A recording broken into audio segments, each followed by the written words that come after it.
नमस्कार दोस्तों। जो कांग्रेस में इस समय स्थिति चल रही है उस पर विचार विमर्श पता नहीं कांग्रेस के लोग कितना कर रहे हैं, कितना उनके लिए ये सब चीज़ें मैटर करती हैं, इन परिस्थितियों को देखना और उन्हें जज करना। लेकिन जो कांग्रेस के पुराने लोग हैं, पुराने दिग्गज हैं, वो इसे कांग्रेस का संक्रमण काल मान रहे हैं और उनका मानना है कि कोरोना के काल में कांग्रेस को भी कोरोना हो गया है और ये संक्रमण के दौर से गुजर रही है। 3 लोगों की बात करूंगा मैं, राहुल गांधी, ज्योतिरादित्य सिंधिया और सचिन पायलट। सबसे पहले बात करते हैं ज्योतिरादित्य सिंधिया की। ज्योतिरादित्य सिंधिया के पिता माधवराव सिंधिया, सचिन पायलट के पिता राजेश पायलट और राहुल गांधी के पिता स्वर्गीय राजीव गांधी, तीनों एक ही बैच के लोग हैं। एक साथ राजनीति की, एक साथ ही उन्होंने देश की सरकार चलाई और एक साथ हमेशा काम किया। कुछ उसी पैटर्न पर ये तीनों लोग भी चले थे। लेकिन समय के साथ साथ इतना ज़्यादा बिखराव कांग्रेस में हो गया कि ये तीनों चाहकर भी एक साथ काम नहीं कर पाए और इसके लिए सबसे ज़्यादा जिम्मेदार अगर कोई है तो वो हैं कांग्रेस की वर्तमान अंतरिम अध्यक्ष और लगभग पिछले 20 साल से जो अध्यक्ष चल रही हैं पार्टी की, सोनिया गांधी। सोनिया गांधी को राजनीति की एबीसी नहीं आई। उन्होंने कभी ये कोशिश नहीं की कि वे भारत में रह रही हैं तो हिंदी भाषा सीख लें। तमाम बॉलीवुड में फिल्म अभिनेत्रियां हैं जो विदेश से आई, कैटरीना कैफ वगैरह, आज अच्छी खासी हिंदी बोलने लगी हैं। सोनिया गांधी कभी हिंदी नहीं सीख पाई और यही वजह है कि वो राजनीति भी यहाँ की नहीं सीख पाई।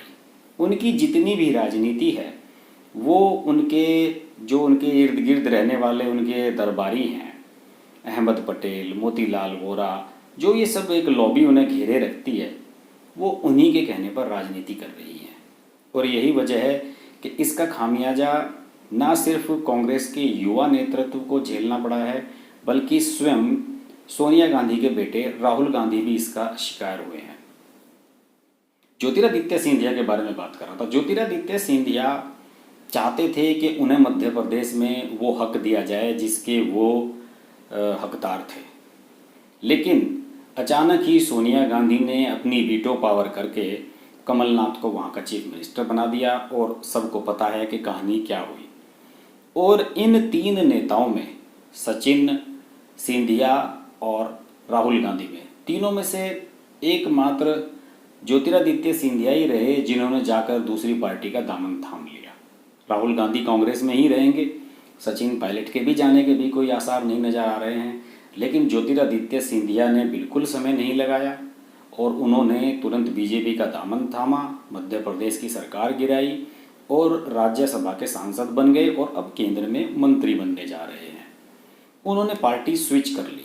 पार्टी स्विच इसलिए भी आसानी से कर ली ज्योतिरादित्य सिंधिया ने क्योंकि उनके परिवार का लगभग क्या कहना चाहिए कि 75% हिस्सा पहले से ही बीजेपी का है। उनकी जो दादी थी स्वर्गीय विजयराजे सिंधिया, वो हमेशा जुड़ी रही। उनकी बुआ वसुंधरा राजे सिंधिया, यशोधरा राजे सिंधिया, ये सब लोग जो हैं बीजेपी से जुड़े रहे हैं। केवल उनके पिता माधवराव सिंधिया ही राजीव गांधी से जुड़े हुए थे और कांग्रेसी थे। ज्योतिरादित्य सिंधिया के सामने ऑप्शन बहुत खुले हुए थे। उनके सामने पार्टी ज्वाइन करने के विकल्प भी थे और उनके सामने अपने आप को पार्टी में स्थापित करने के विकल्प भी थे। वो आसानी से बीजेपी में फिक्स हो गए हैं और अब आसानी से एडजस्ट कर लेंगे खुद को। लेकिन सचिन पायलट के साथ ऐसा नहीं हो पा रहा है। सचिन पायलट के पास वो नंबर्स नहीं रहे कि वो सरकार को राजस्थान की गिरा दें और बीजेपी में घुस जाएं। सबसे बड़ी सामने उनकी समस्या ये आ रही है कि बीजेपी में वसुंधरा राजे सिंधिया के रूप में राजस्थान में एक बड़ा चेहरा पहले से है। भले ही नरेंद्र मोदी और अमित शाह वसुंधरा राजे सिंधिया को पसंद नहीं करते हैं, लेकिन उसके बावजूद भी ये बात तो तय है कि वसुंधरा राजे सिंधिया को अभी आप बीजेपी में नेग्लेक्ट नहीं कर सकते। और सबसे बड़ी बाधा अभी सचिन पायलट के सामने यही आई है और इसी वजह से वो पार्टी बीजेपी नहीं ज्वाइन कर पा रहे हैं। हो सकता है कि आने वाले समय में कुछ और परिस्थितियां बने। और सोनिया गांधी ने सचिन पायलट और ज्योतिरादित्य सिंधिया दोनों के साथ एक सा व्यवहार किया। वहाँ अशोक गहलोत को थोप दिया गया, वहाँ कमलनाथ को थोप दिया गया। दोनों ही पुराने जो दिग्गज कांग्रेसी हैं, इन्होंने इन नए लड़कों की नहीं सुनी और आज परिणाम भुगत रहे हैं। मेरा ये मानना है कमलनाथ का राजनीतिक कैरियर खत्म हो चुका है। अशोक गहलोत का भले ही ये सरकार चल जाए, 3 साल बाद इनका भी कैरियर आप खत्म मानिए। तो उसके बाद कांग्रेस इन स्टेट्स में क्या करेगी ये समझ से बाहर है। अगर 5 साल सरकारें इनकी चलती तो हो सकता है कि उसके बाद ज्योतिरादित्य सिंधिया को स्थान देते, सचिन पायलट को पार्टी में एक महत्वपूर्ण पोस्ट दी जाती, उन्हें तवज्जो दी जाती स्टेट में, तो हो सकता है कि आने वाले समय में ये बड़े फेस बन के उभरते। लेकिन ऐसा नहीं हुआ। और सोनिया गांधी की जो क्या कहना चाहिए कि कम अकली राजनीति की जो उनकी छोटी समझ है, वो पार्टी को सबसे ज़्यादा नुकसान पहुंचा रही है। उन्होंने अपने बेटे राहुल गांधी का भी बहुत बड़ा नुकसान किया है। देखिए, जब मनमोहन सिंह पहली बार प्रधानमंत्री बने थे 2004 में, और उसके बाद ये लग रहा था कि पता नहीं यूपीए की सरकार दोबारा लौट कर आएगी या नहीं। आपको ध्यान होगा राहुल गांधी 2004 में पहली बार बने थे सांसद अमेठी से, और 2009 में जब वो दूसरी बार आए जीत कर, और उस समय बहुत अच्छा अवसर था कि प्राइम मिनिस्टर की पोस्ट पर राहुल गांधी का नाम पहले चला दिया जाता, लेकिन ऐसा हुआ नहीं। सोनिया गांधी उस समय ये निर्णय नहीं ले पाई कि राहुल गांधी को प्रधानमंत्री बनाया जाए या नहीं, जबकि यूपीए 1 के मुकाबले यूपीए 2 ज़्यादा अच्छी मेजोरिटी से जीत कर आई थी।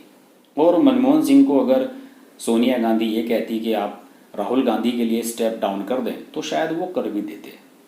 लेकिन सोनिया गांधी उस समय झिझक गई, या हो सकता है कि इन पुराने दिग्गज कांग्रेसियों के कहने के दबाव में आ गई, और उन्होंने ये निर्णय उस समय नहीं लिया। और ये निर्णय अब इतना भारी पड़ा है कि अब स्थिति ये हो गई है कि राहुल गांधी पार्टी में खुद अपना वजूद तलाश रहे हैं। उनके अपने बेटे के सामने कैरियर का सवाल खड़ा हो गया है। वो 1-1.5 साल के लिए अध्यक्ष बने, उसके बाद लोकसभा का चुनाव हार गई कांग्रेस बुरी तरह से 2019 का, उन्होंने पद छोड़ दिया। और राहुल गांधी ने जिस समय पद छोड़ा था, उन्होंने केवल इसी वजह से छोड़ा था कि जो पार्टी के पुराने कांग्रेसी हैं, जो पुराने दिग्गज हैं, मध्य प्रदेश में जो चुनाव नहीं जिता सके पार्टी को, राजस्थान में नहीं जिता सके, उन लोगों को भी अपनी नैतिक जिम्मेदारी समझते हुए पार्टी से इस्तीफा देना चाहिए, अपने पदों से इस्तीफा देना चाहिए। लेकिन सोनिया गांधी ने उनकी नहीं सुनी, और इसका परिणाम ये हुआ कि आज राहुल गांधी एक आइसोलेशन में चले गए हैं। भले ही उन्हें कोरोना नहीं हुआ है, लेकिन वो एक सेल्फ आइसोलेशन में है। वीडियो के थ्रू अपना मैसेज कह देते हैं, ट्वीट कर देते हैं, नरेंद्र मोदी को भला बुरा कह देते हैं सोशल मीडिया के माध्यम से, लेकिन वो एक तरह से घर बैठ गए हैं और जिसे कहते हैं कि कोप भवन में चले गए हैं। और ये कोप भवन में वो जाने की उनकी सबसे बड़ी वजह उनकी माँ सोनिया गांधी है। सोनिया गांधी ने ज्योतिरादित्य सिंधिया या सचिन पायलट, इनको लेकर राहुल गांधी की बात नहीं सुनी, और यही वजह है कि आज पार्टी क्राइसिस में जा रही है। तो मुझे तो तीनों नेताओं की स्थिति ऐसी ही नज़र आ रही है, राहुल, सिंधिया और सचिन पायलट। तीनों एक ही सफ़े पर खड़े हैं, एक ही लेवल पर खड़े हैं, और तीनों ही अपने वजूद को तलाश रहे हैं। और ज्योतिरादित्य सिंधिया ने तो अपनी जड़ें तलाश ली हैं बीजेपी में जाकर, लेकिन सचिन पायलट के लिए ये संभव नहीं हो पा रहा है, राहुल गांधी के लिए तो असंभव है। फिलहाल स्थिति कांग्रेस में यही बन रही है कि नए नेतृत्व को अपेक्षित रूप से पार्टी में लीड करने का मौका न दिए जाने की वजह से पार्टी आज गर्त में जा रही है। और यकीन मानिए, अगर इस 2024 के लोकसभा चुनाव से पहले कांग्रेस ने अपना फेस लिफ्ट नहीं किया, जिसे कहते हैं कि बोटॉक्स सर्जरी नहीं कराई चेहरे की, तो ये कांग्रेस इतनी बदसूरत हो जाएगी कि कोई इसे देखना भी पसंद नहीं करेगा, और इसका सबसे ज़्यादा खामियाजा राहुल गांधी को भुगतना पड़ेगा। फिलहाल सब लोग जानते हैं कि पार्टी के अंदर राहुल और सोनिया के बीच में कोल्ड वार चल रही है और प्रियंका गांधी चाहती हैं कि उनका भाई आगे आए, लेकिन सोनिया गांधी जो अपनी मंडली है उनके सलाहकारों की, अहमद पटेल वगैरह, उनके कहे में चल रही हैं और यही वजह है कि कांग्रेस न घर की है न घाट की है। बात करते रहेंगे कांग्रेस पे, देश की राजनीति पे। आप देखते रहिए हर्ष की बात लाइव। नमस्कार। नमस्कार दोस्तों, मैं हूँ रवीना टंडन और आप देख रहे हैं हर्ष की बात। हर्ष जी एक बहुत ही सीनियर और बहुत ही समझदार जर्नलिस्ट हैं एंड मेरे मित्र भी हैं। तो बहुत खुशी है मुझे आपको बताने के लिए कि उनका ये जो YouTube चैनल है बहुत ही कामयाब है और उसके लिए मैं उनको बहुत मुबारकबाद देना चाहती हूँ। एंड एक चीज़ ज़रूर कहूँगी उनके लिए कि वो बहुत एक अच्छे इंसान भी हैं। इंसान होना बहुत ज़रूरी है लाइफ में, क्योंकि वो अपने आप अपनी लिखावट में आ जाता है।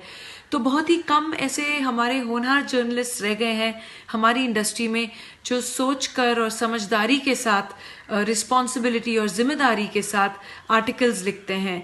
सो कॉन्ग्रेचुलेशंस हर्ष जी, एंड आप लोग ज़रूर देखिए, लाइक कीजिए हर्ष की बात।